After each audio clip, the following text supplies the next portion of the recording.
Opportunity to welcome you to our interview today. And today we are having the parent, a friend, and a parent of Joy Abongo, who was attacked by a known assailant in Albania. She's one of us in the diaspora, and we really want to get all the information, or part of the information, from the friend and her parent, who are currently taking care of her in Albania. So that's the discussion for today. And may God bless you. Sorry for that. It has really touched me as a person when I heard this particular story. It really touched me so much. Somebody left Kenya to go for what we call greener pastures. And in that particular situation, when she went outside to do any job which she really wanted to do, because she's a trained casino operator, whatever you can actually call it. And here she got attacked.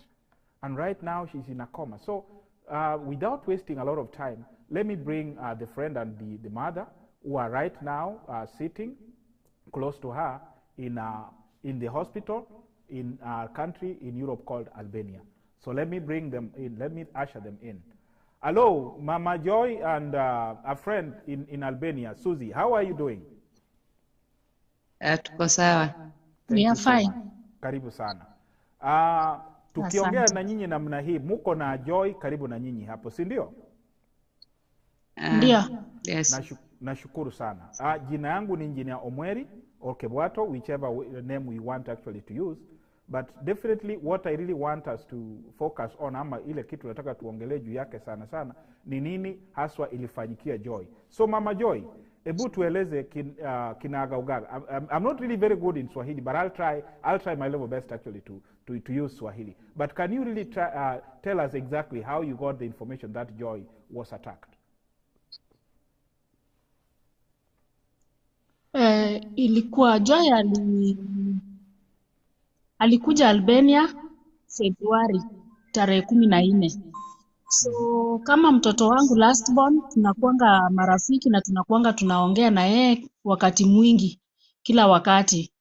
So bila alifika huku alifurahia kazi na amekuwa akifanya kazi vizuri from February hadi August until on 13th asubuhi ya 13th saa 9 Albania time. Kenya ilikuwa saa 10 asubuhi. Ndio mtoto alikuwa night shift, akakuja kwa nyumba yake mahali alikuwa anaishi kwa apartment, akanipigia simu akaniambia, "Mom, habari yako? Pole, mtoto wako leo amekuchelewesha, hujalala." And I'm like, sijalala mom, bado nilikuwa nakungojea. "Ndio umetoka kazi?" Akaniambia, "Ndio nimetoka kazi." Nikamwambia, "Hiyo ni mzuri." Akaniuliza, "Na mimi ninafanya nini?" Nikamwambia, "Mimi ninakunywa chai na mchele. Nataka nikunywe hii chai na mchele ndio nilale. Juu ni saa 10 asubuhi sasa, nilikuwa tu nakungojea."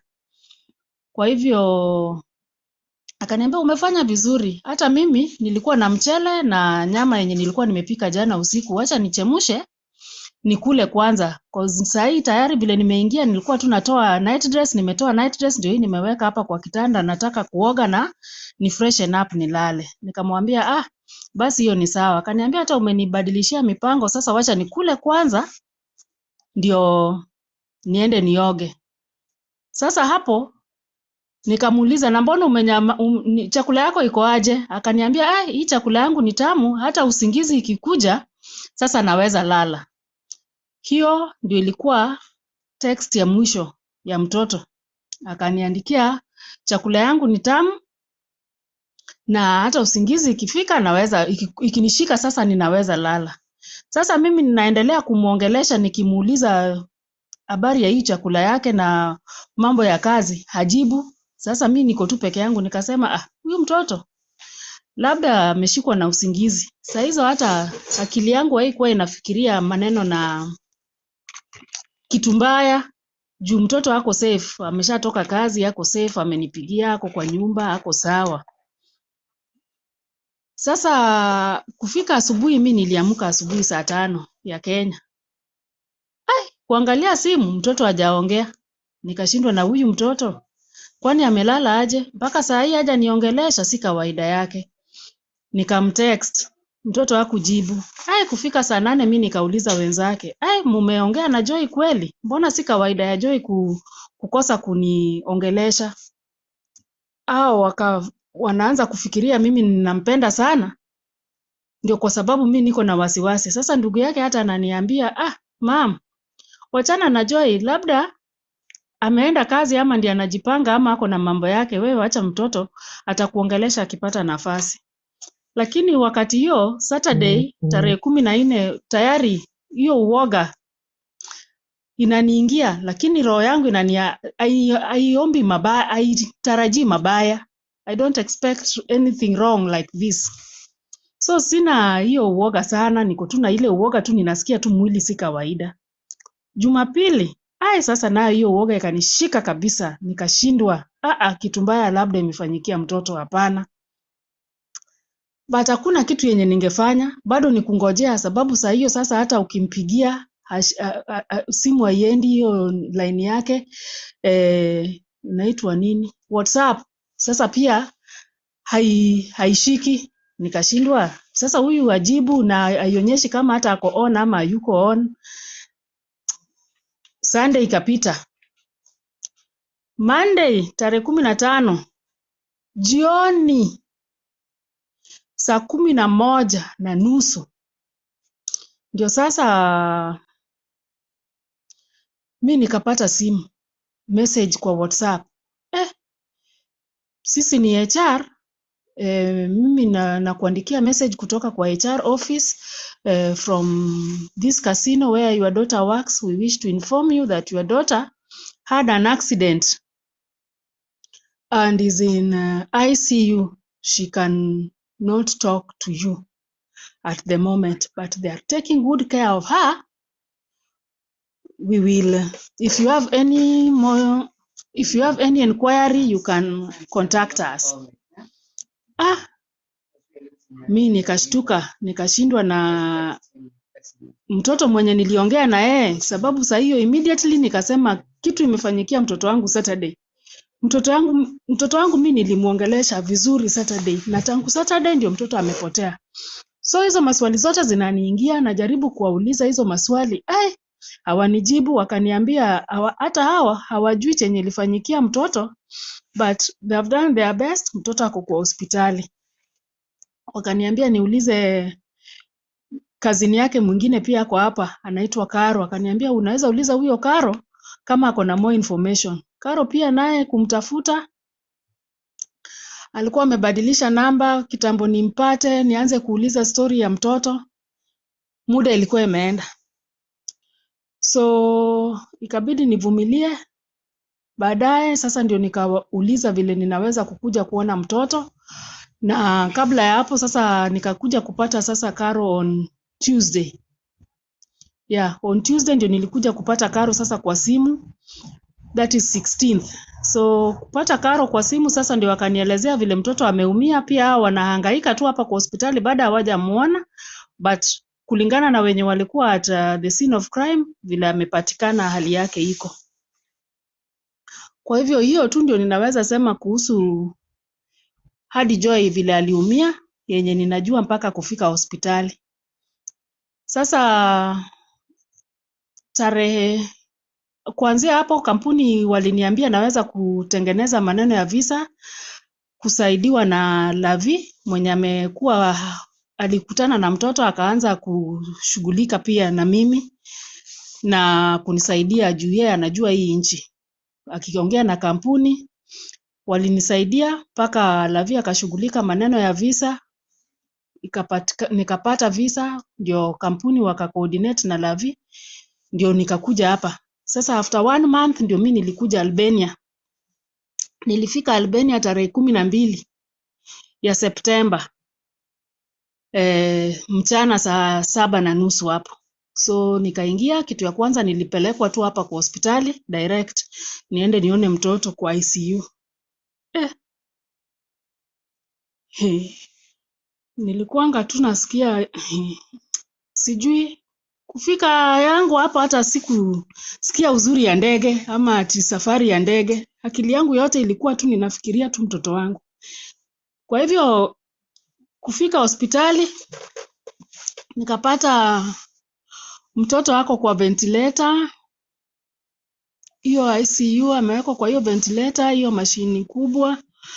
Wakaniambia kuna hizo nilipata kama most of the bandages zilikuwa zimetolewa, but sasa alikuwa na hizi injuries zenye zilikuwa kwa uso hadi kwa masikio, kwa mikono, kwa miguu. Hizi zenye zilikuwa kwa mwili, kwa tumbo, zilikuwa zimewekwa bandage kuzuia infection. Sasa si kuziona, but niliona hizo mabandages zenye alikuwa amefungwa mahali kila sehemu yenye kulikuwa na kidonda.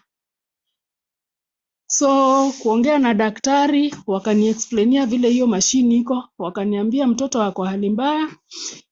Tangu hiyo mwezi, it's now 4 weeks tangu mtoto awekwe kwa hiyo mashini.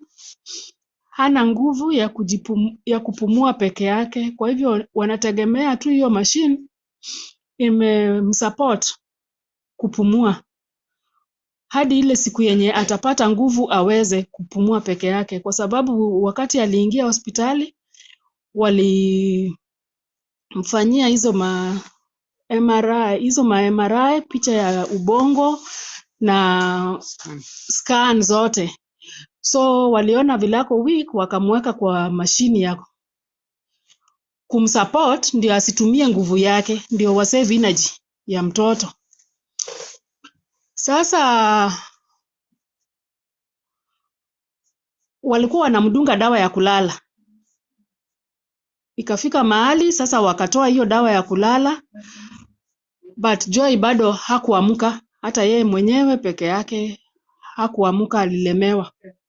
So wakaniambia niendelee tu kuomba, lakini hata hao hawana tumaini, but they are trying. Hao wanajaribu their best, of which wamefanya their best, na pia wanajaribu but hawaoni. So kama mama hakuna kitu ingine yenye ningefanya, ni kuendelea tu kumuombea na kukua tu na tumaini kila siku. Kwa hivyo nilikuwa nakuja namtembelea hapa kwa hospitali mara 2 kwa siku, asubuhi na jioni, juu ICU mtu unaruhusiwa tu mara 2 kwa siku. So at some point walikuwa wananiruhusu mchana, so nilikuwa naweza kukaa tu hapa nje ya hospitali nikingoja. After 1 hour narudi naingia na muombea hivyo. After 1 month Mungu alisaidia, Joy akaanza kupata nguvu kidogo, lakini saa hizo ukiangalia mtoto mwenye anapata nguvu hata huwezi linganisha na ule mtoto wako. So nilikuwa tu nashukuru Mungu hivyo. Wakamweka kando hapo ICU, lakini kando ndio apumue kama ako sasa na ile oxygen ya blue. Alipigana juiko wakati alikuwa anashindwa, hata mimi ninalia naambia madaktari wamrudishe basi kwa mashini kubwa. Sasa alikuwa na sweat, wananiambia hiyo ni effect ya akili yake kukua na hiyo TB, traumatic brain injury. Sasa akili yake haijashika network. Sasa akili yake ni kama bado inashtuka kulingana na last memory ama kitu yenye limfanyikia, ndio kwa sababu ana behave hivyo. Alikuwa na sweat na kuko na masehemu sijui ya ubongo yenye sasa hailink, haifanyi kazi vizuri. Kusweat ile yenye bedsheet anaweza kubadilishiwa mara 3. Sasa mtoto ameachiliwa tu ako hivyo. Kwangu niliona sijaiona mtoto akiwa mtu mgonjwa kiwango hiyo, na vitu zenye ninaambiwa hizo terms zenye wanatumia pia sikuwa ninaelewa. Sasa hapo ikawa tunatumia dawa yenye inatakikana, inaitwa phenytoin. Hii phenytoin haikuwa inapatikana. Lavia alipambana vile angeweza, akaanza kuipata, ilikuwa inatoka UK. Sasa tukaipata, mtoto akatumia hizo madawa. Baada ya 2 weeks mtoto akakuwa stable. Wakaniambia sawa, sasa leo mali amefika hii contraction na seizures unaweza endelea kumanage mkiwa kwa ward. Sasa wewe utaendelea kumlinda huko na hao manases wataendelea na daktari kumwangalia na kumpea hiyo matibabu. Kwa hivyo tukakuja hapa tarehe 11 mwezi wa 10. Sasa ndio tukakuja kwa hii ward mahali niko na mtoto mpaka saa hii. So hapa mtoto alitibiwa tu vizuri. Kumbuka kuna madawa alikuwa nayo pande ile na ile phenytoin yenye tulikuwa tunanunua kwa sababu haiko kwa hii nchi. Mtoto akaendelea nayo na akaendelea kupata nguvu. Hadi siku moja sasa sisi tunashangaa, tulikuwa tunatarajia, mimi mwenyewe kama mama nilikuwa natarajia kama ni memory tu imepotea, labda nikiendelea kumlinda vizuri na hii madawa yenye wanapeana itakuwa sawa, mtoto atapona tu, memory yake itarudi. Na ni hivyo kwa sababu injury ya mtoto hakugongwa kichwa yenye yako na kidonda, kitu yenye inaonekana damage. Yes. Yake ni matibabu ya therapy, si ya kupasuliwa kichwa. Asphyxiation. Yake ilikuwa kukosa oxygen. Ya kukosa oxygen. Sasa hakuna hiyo nini. Sasa siku moja mimi ninafikiria mtoto anaendelea kupata nguvu, tunaongea na daktari. Mbona mimi sionangi madaktari wanaoingia hapa na wakujangi kuniona? Sasa hata kujua kama mtoto wangu anaendelea vizuri.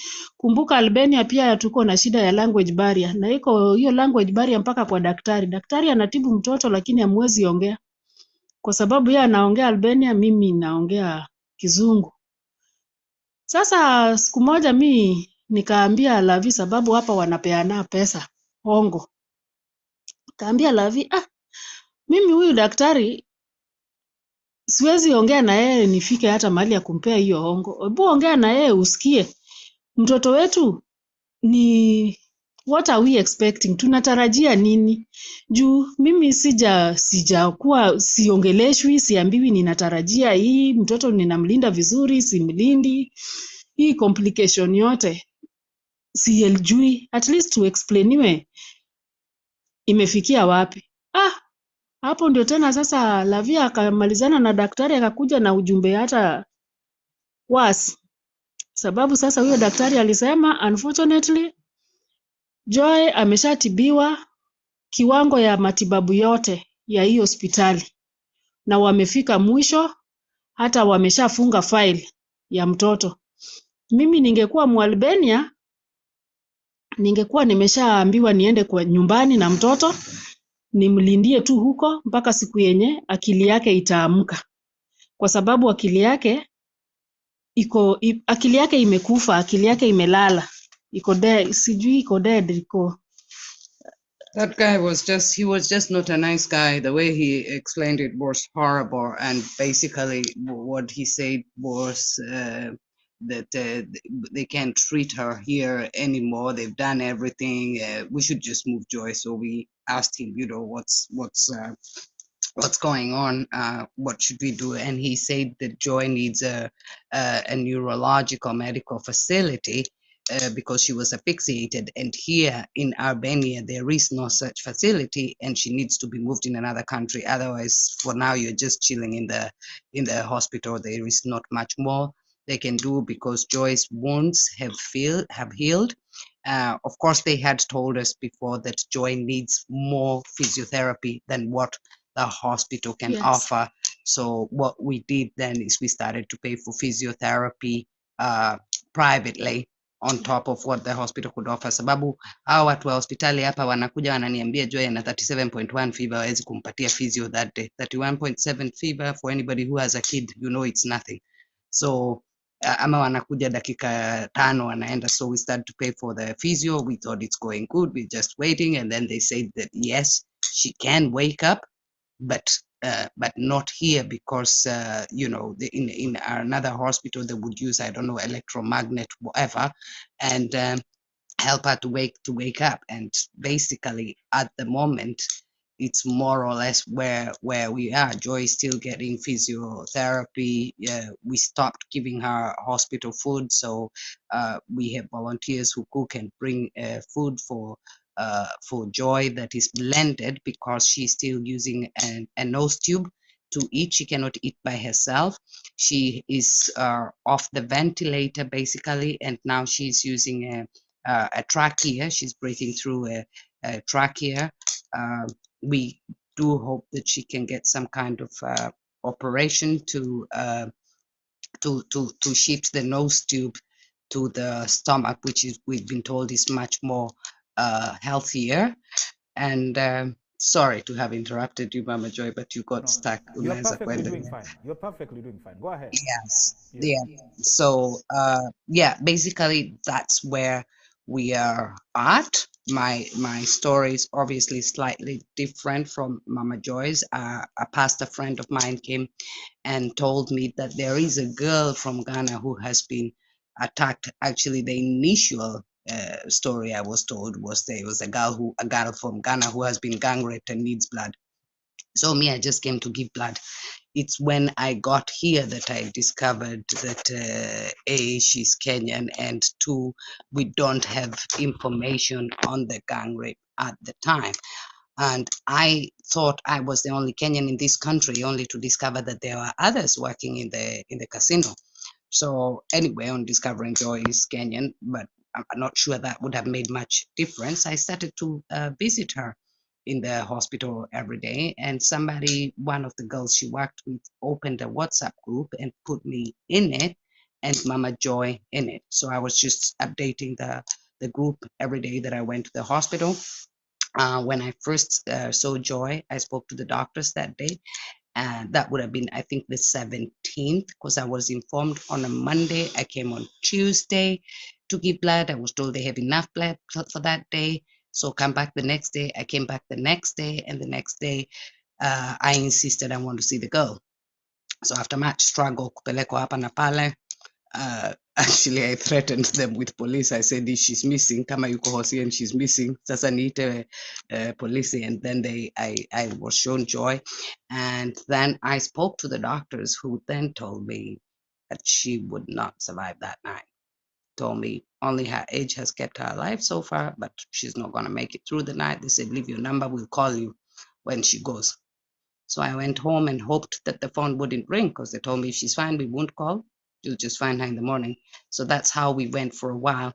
And of course, Joy survived, and she kept fighting and she kept fighting. And after they did tell us one particular doctor, I don't know his name, but I can honestly say that he told me she'll never come off the ventilator. It's a waste of oxygen and money. Joy went on to prove the doctors wrong, because she did come off the ventilator. She breathes for herself now, and with the help of a trachea, obviously. And so anyway, when we were told that Joy can no longer get more treatment here for her for the asphyxiation to come back to us, but that there is hope, that's when we started the fundraising. I advised Joy's mother to get somebody to open a GoFund. Big Cars GoFund does not accept Albanian banks. So, and Mpesa was also opened at the time. We didn't think to put Mama Joy's number there because she was here, so we put her son's, but we later changed that to Mama Joy's Mpesa account. So we started to raise money given those grounds. We had a fundraising here, a little one, but it was attended by, I think, 3 or 4 ambassadors and 2 representatives from other embassies. And from there, this lot told us that the kind of treatment that Joy needs is going to basically cost in Europe, and her being a Kenyan citizen, roughly about 500,000 euros. That was before we got a quote from a Turkish hospital. Wameulizwa huko Italy, wameulizwa Uingereza. Turkish hospital walitupatia quote, wakasema Just to fly Joy from Albania to there by air ambulance is going to cost 15,000 euros. We have the paperwork directly from the hospital in Turkey, and then they told us that it's going to cost between 50 and 60,000 euros a month to rehabilitate Joy in their hospital. We also have the paperwork for that from the Turkish hospital, who we had sent Joy's medical records from here. In between, Joy's mother has been in contact with our embassy in Rome, because the only Albanian embassy here might be Egyptian, but I'm not even so sure about that. But I know, for example, in Africa, the only place where there is an Albanian embassy is in Cairo, is in Egypt. There is no embassy for us here, so we are more or less flying solo. At the moment, as we speak, I think we are now 4 Kenyans here, because the others have gone home. And Joy's roommate is still here, right? Joy's roommate is still in the country, and myself and Mama Joy and Joy. And that's why we decided to ask other Kenyans to help us to, well, there was a time I was in UK, and if something happened, we just got together as Kenyans and helped each other. The same time, I was also in Austria, and we did the same thing. But sasa tuko hapa Albania, you hear hiyo number ni kidogo sana. Black people here are very, very scarce.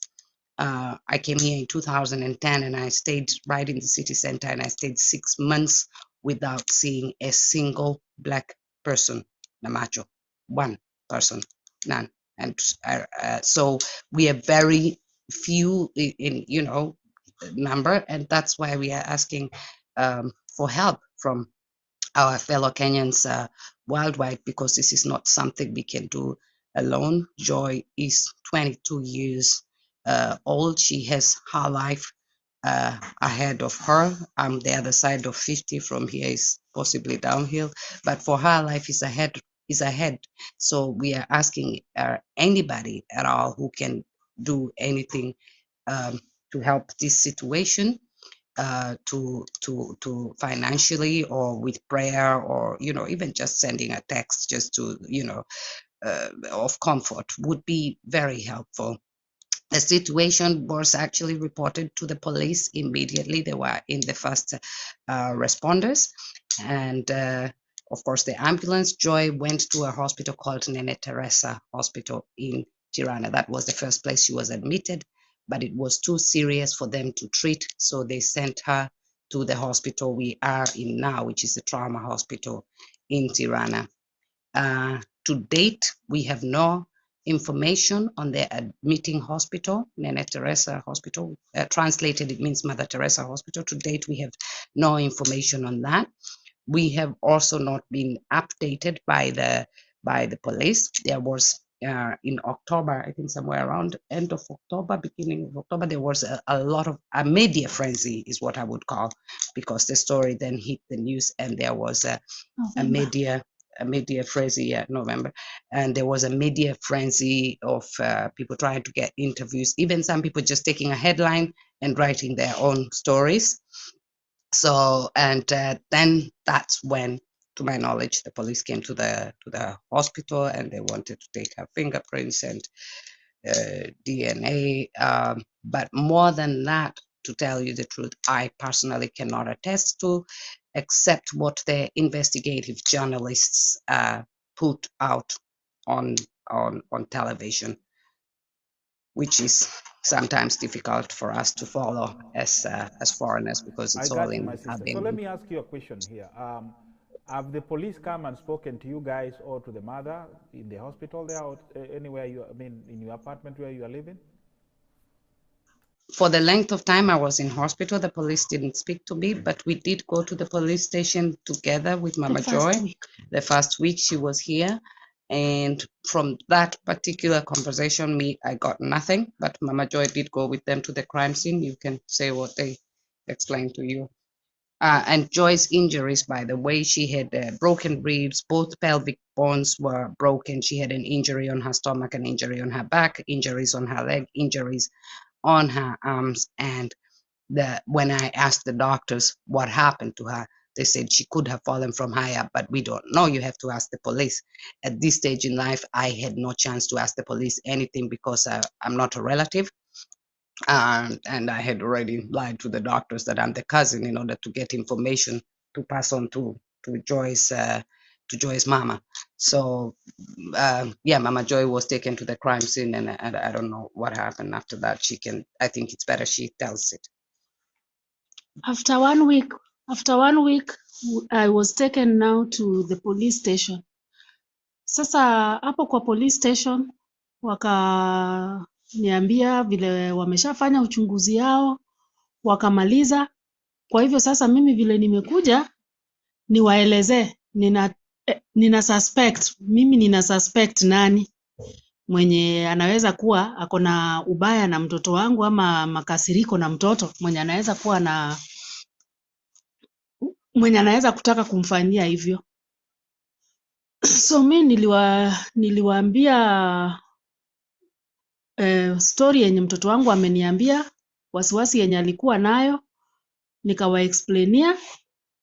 Kisha baadaye jioni sasa wakanipeleka kwa scene of crime huko kwa nyumba yake mahali alikuwa anaishi, kwa sababu mimi niko na hakika mtoto alikuwa kwa nyumba peke yake.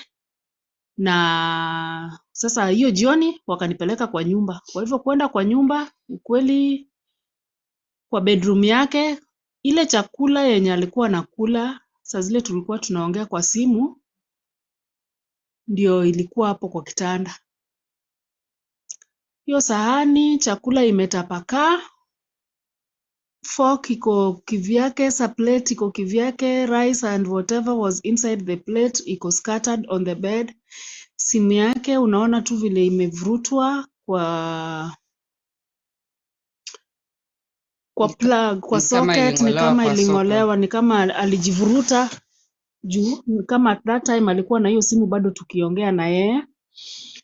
The night dress yenye alikuwa nayo iko tu hapo juu ya kitanda, na mafuta yenye alikuwa apake akitoka kuoga iko tu hapo. So inaonekana kuko na struggle. Nilijaribu kuuliza huyu polisi, yeye aliniambia straight, mtoto wako alikuwa anajirusha mwenyewe, alikuwa na commit suicide. She was committing suicide na akajirusha kutoka kwa hii dirisha. Joy anaishi second floor. Sasa anasema mtoto amejirusha kutoka second floor akijiua. Sasa mimi namuuliza, mtoto kama hata anajiua, mtu huacha barua ya kusema ninajiua kwa sababu ya hii na hii. Isitoshe tulikuwa tunaongea na yeye, hata ndiye aniambie chakula yake ni tamu na kama usingizi tamshika atalala. Inamaanisha alikuwa sawa, na ukiangalia conversation yangu yote na yeye kuanzia saa 10 vile alitoka kazi, alikuwa mtoto wako sawa, hakuwa mtoto mwenye alikuwa ajirushe. Kwa nini ana insist? Hapo huyo polisi sasa akakuwa mkali, na unajua sasa ajui aongee Kizungu, yeye anaongea na lugha yao. Polisi mwingine mwenye tulikuwa naye ndiye alikuwa ananibadilishia kwa Kizungu, anasema sitamfundisha kufanya kazi yake. Hao chenye wanajua Joy alijirusha, kwa hivyo wameshamaliza, labda sasa waanze uchunguzi ingine kulingana na vile nimewaambia. So ni hiyo tu ndio ninajua, na mahali wakanionyesha mahali mtoto from her window na mahali mwili yake ilipatikana, kwa sababu ukiwa kwa bedroom yake, hii side ingine ni compound ingine, ni nyumba yenye iko different kwa compound ingine. So obviously nilikuwa nawauliza waniexplainie vile mwili ilifika hapo, plus vitu mingi za kutaka kujua zenye hawangeweza kuexplain. She disappeared and nobody could find her. Yeah. From that time when she spoke to her mother, which is Friday night, Saturday morning, yes. Coming daylight Saturday, yeah. Yes. Then she was found the next day, Sunday, yeah. So this is where was she in between that time? What happened in between that time? This is obviously questions that we don't have answers I mean, to. There is a roommate. How many people? Yeah. Huh? How many people live in that particular apartment? Like, how many people live there? Sasa pale tu anaishi ako na roommate mmoja, but there's other people who live there who in the apartment building there's others. There's the girls who saw her from one apartment building, girls from Georgia. And they're the ones who called the casino and said, we see Joy, you know, she looks like she's in a bad way.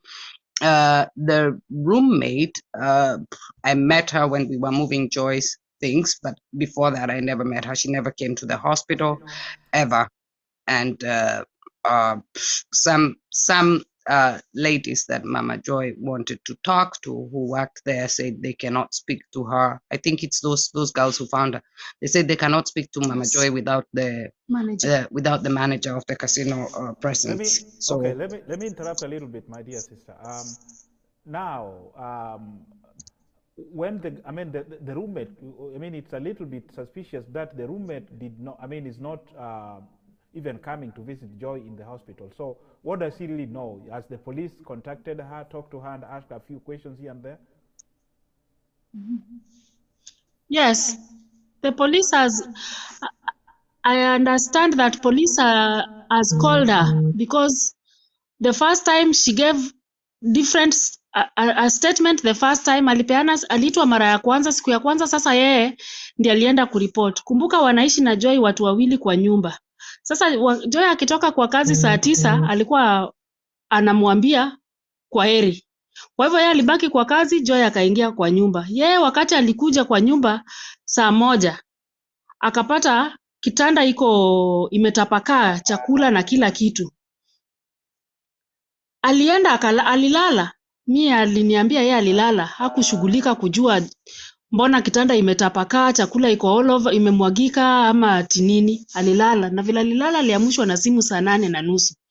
Saa 8:30 manager wake ndiye akampigia simu akamuuliza Joy yako wapi? Emily, Joy yako wapi? Akamwambia, "Ai, mbona kitanda yake iko vile nilipata asubuhi? Inaonekana jambo mbaya, the worst has happened." So manager akamwambia, wacha nikuje kwa nyumba. Yeye akaambia manager aende kwa manager kwa ofisi. Akaenda kazini. Kuenda kazini wakarudi na manager. So hapo ndio wakaangalia nyumba nini, ndio manager wao wakarudi tena kwa ofisi. Akamwambia sasa yeye aende kwa police station pamoja na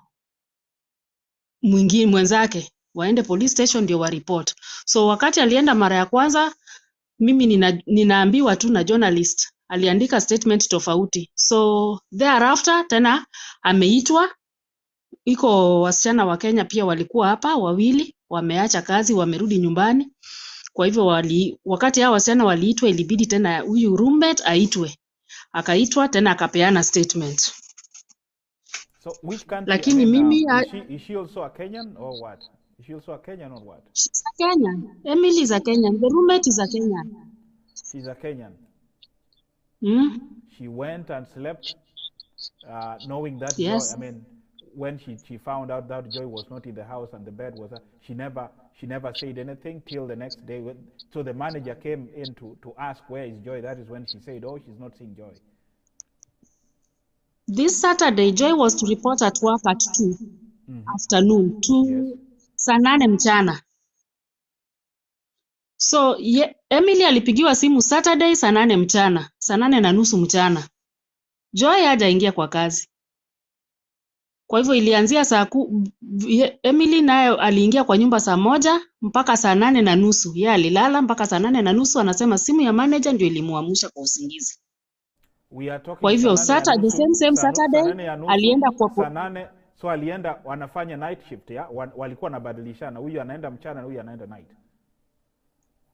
Hiyo siku wote walikuwa tu usiku. Walikuwa wote usiku. Joy alitoka mapema. So unaona iko shift ya saa 2 na iko shift ya saa 5. Okay. Kwa hivyo Emily alikuwa ameingia ile shift ya saa 5 usiku, unatoka saa 1 asubuhi. Okay. So Joy Emily alitoka mapema, Joy alikuwa lakini let's get the information right. Walikuwa waende the same shift. No, they were on different shifts. Joy started earlier. Yeah. So Joy started earlier, so she left at 3. Huyo mwingine alikuwa shift ya kutoka saa 5 ya usiku, anafika kitu saa 1. Yeah. So Emily arrived at 7 to find the room in disarray. You understand? Joy's phone's lying around, her keys lying around, food on the bed, you know, chakula yenye imemwagika kwa kitanda, and no Joy. Yeah, and obviously the door was not locked with the key or whatever, right? Because her keys were lying around there. So Emily comes, finds the room like that. The phones look like somebody just removed them. Kungoa, unajua venye unaweka simu kwa charger, imengolewa na pamoja na waya na ile plug yenyewe. And she did nothing. She got into bed and she slept until the office rang her to say Joy has not reported to work. Where is she? You know, do you have any idea? Let's retract a little bit. So, do they work? Yes, it's the same building. The casino is the same place, but do they work different departments, or they work in the same department? Same department. Same department. So when Joy never showed up to work, it's the manager's role to call. So did they call any time trying to verify whether why Joy didn't come to work? They tried to call her, but they couldn't. Her phone, there was no response, so they called the roommate. Okay, so they tried to call the roommate. Hii wakati hakuwa ameenda kwa kazi. So did the roommate call her before she came home? Zake zilikuwa kwa kitanda. Ana simu mbili, si ndio? Two phones, they were on the bed, so there's no point to call her, yeah? Hizo masimu muko nazo mmeshika? Ziko na polisi, bado ziko na polisi. Emily alipatiana polisi hizo simu. Aliambiwa apeane polisi ama yeye ndiye alipeleka hizo simu kwa polisi? Sasa hapo mimi sielewangi vile nini kufanyika. All I know, kuna aliniambia aliitisha rafiki ya Joy wangu password. Sasa akafungua simu ya Joy.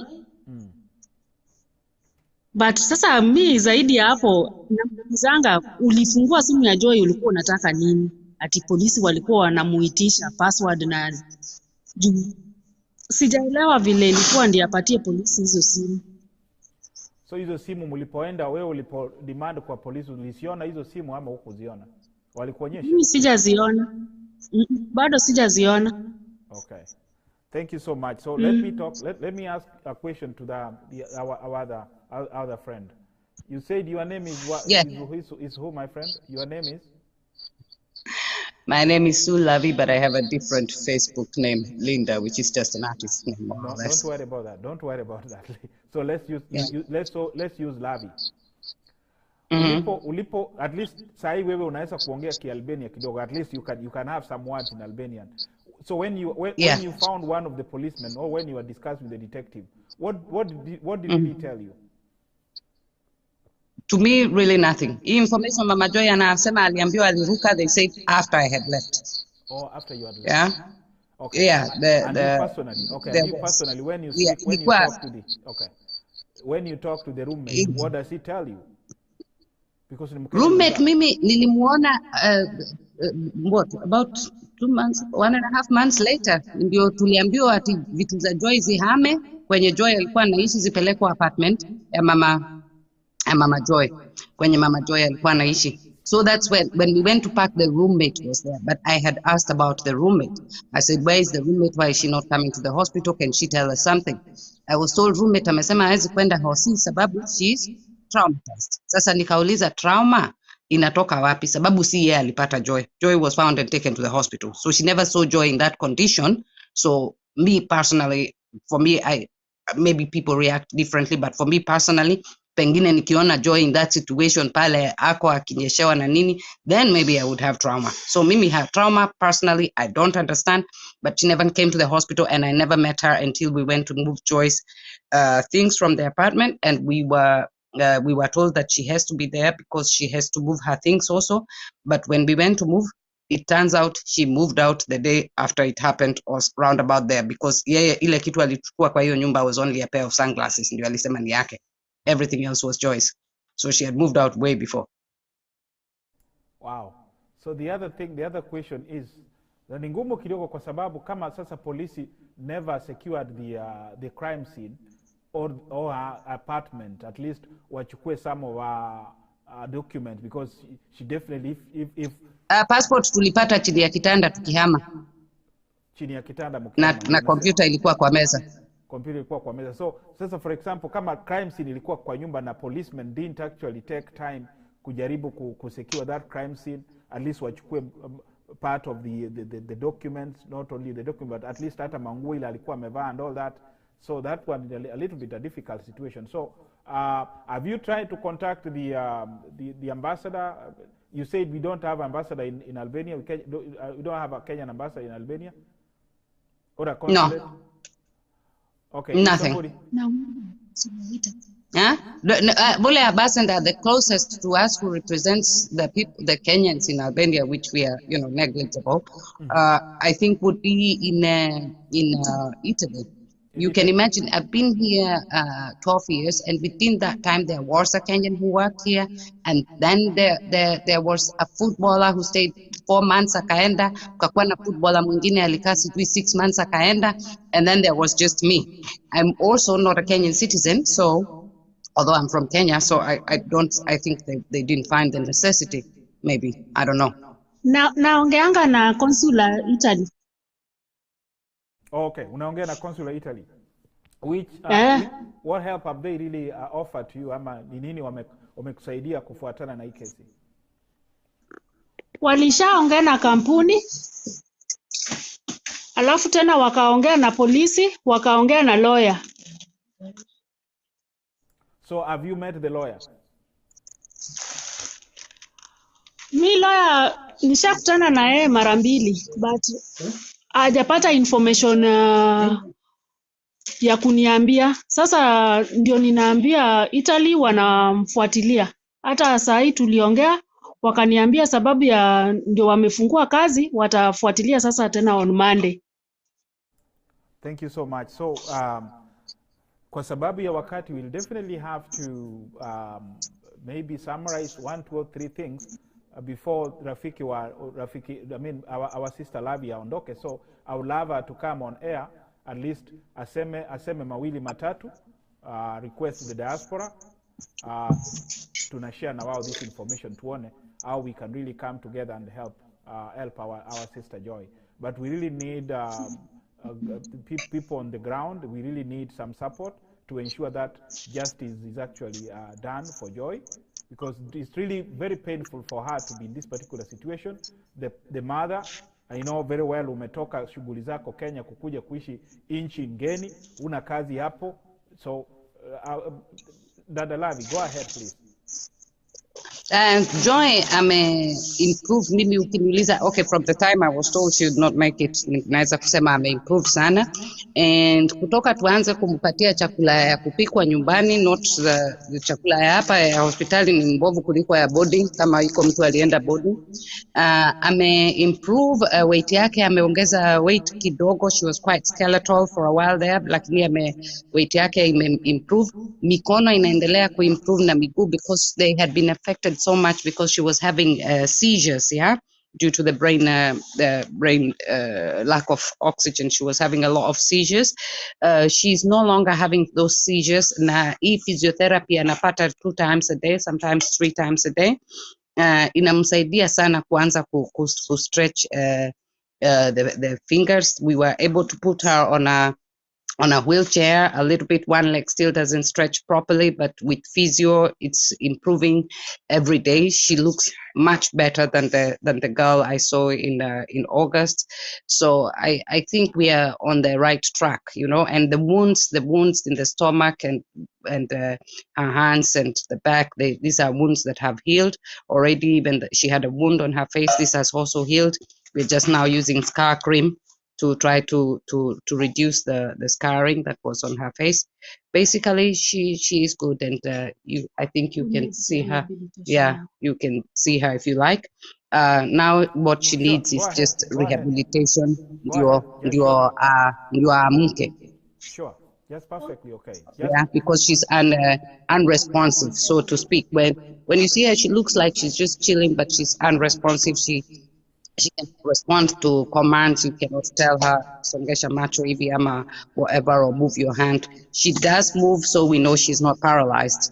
okay. But She she's does move the basically feet. She does move the feet. Does she move the feet? she can move even her neck, so she's not paralyzed. She's just unresponsive. Wonderful. That is perfectly good. Thank Yeah. you. Thank you to hear that information. Thank you to hear that information. Yeah. We can show you, Joy, if Perfect. you Go like. ahead. Yeah, go ahead. Go ahead. Yeah. Go ahead. I don't know if you can see her. Yeah, No, there is Joy. Yeah. Where? Okay. Yeah, I think that's it. Perfect. That's perfectly okay. Yeah. Thank That's you so much. She can that's open her Joy. hands. That is So I don't know if you can see her hands. Yep. Yep. The way they. Ngoja nione kama ninaweka hapo. Angalia. I think wanaziona. Yeah, you see her hands the way. Perfect. Okay. Neat. That's good. Iko straight sasa. Inaanza kuwa straight. That hand was not stretching before, but now because of physio. I can see she can actually move her nini. She can move her head, which is perfectly good. And if she can move her feet, that is perfect. I mean, that is pretty good for us. That is pretty perfect for us. Yeah. So the physio is working. We are just now waiting for the rehabilitation. Perfect. Yeah. Thank you very much. Thank you very much, Mama Joy. Thank you very much, Lavi, for taking your time. You know, you are a busy person. You have so many other things actually to attend to. But first of all, I really thank you from deep bottom of my heart that when you heard that there is an African, you know, not a Kenyan, but an African who needs blood, who needs help, you decided to go to the hospital to help that particular individual. You know, that is really good of you. And you've really gone ahead. You've tried to use your little resources to help Mama Joy. So the best option we can really request our people from the diaspora is to pull together so that we can help one of us. Joy, you know, she's barely a few months in Albania. She's been attacked. We've actually seen her in the bed. So the best option for us is just to come together and help them. Mama Joy, do you have any other thing you can tell the diaspora, please? Ndio. Ningependa kusema asanteni sana kwa usaidizi yenye mmenipatia tangu nitoke nyumbani nikuje hapa kuhusu mtoto, sababu singeweza bila usaidizi wenu. Mungu awabariki wote. Kwa sasa ninaomba kwa wenye wanaweza kujua mahali hospitali ya kichwa rehabilitation yenye tunaweza kupeleka Joy. Naomba kama kuna mtu mwenye anajua anaweza kutusaidia tuunganishe akili pamoja na muendelee na kunisaidia na mchango. Kama tutapata yenye indatutosha tupeleke mtoto hata Turkey, kwa sababu matibabu yenye anataka ni ya brain na hapa haifanywi hapa. So not unless a miracle happen yenye sasa hata daktari hawana hope nayo na hata mimi sina hope nayo. Sasa hapa tumepatiwa tu mahali pa kukaa. Ninaishi tu hapa hospitali na hii baridi ya huku majuu. Sasa hata mtoto anaweza kupata infection yoyote sababu ya hiyo shingo pia kukua open. Sina tumaini. Yani niko tu na mtoto ninamlea kama mtoto mdogo na akili yangu yote daktari akisha niambia matibabu atapata kwa rehabilitation. Ningeomba sana kama mama munisaidie tu, Joy wangu bado ni mzima. Munisaidie tu tupeleke mtoto hospitali. Asanteni sana. Okay, I just wanted to add one thing in case watu wameona ile video nimeongea about rape. This is information that we have got from investigative journalists who were digging into this in this story. There is a lot of other information that I can't give out because it's still under investigation. When we first started, we didn't have this information. In the meanwhile, tumeambiwa ndio mtoto alikuwa amerepiwa. So it's not that we are avoiding speaking about deeper things. It's just that it's under investigation. This is our host country, and we don't want to do things that would jeopardize that. But we really hope that together as a nation, Kenyans and Africans alike, and friends of Africa and friends who just want to help us, that you can get together and help this young girl who really, really needs our help. You still there? Yeah, thank you so much, my dear sister. Yeah. Thank you so much once more for your help. Thank you very much, sister. Mama Joy. We'll definitely pull together as Kenyans, as friends, to help where we can actually manage to help so that Joy can regain her health back. We have actually seen how she has really fought. She has really had tremendous improvement. We believe and trust that everything is actually going to work for better for our sister Joy, so she can actually continue having her life back. That is all we can say from KDR TV. We appreciate your time. Once again, thank you. God bless you. Till next time, to Taonang. And thank you for highlighting this issue. Thank you. Till next time. Karibu sana.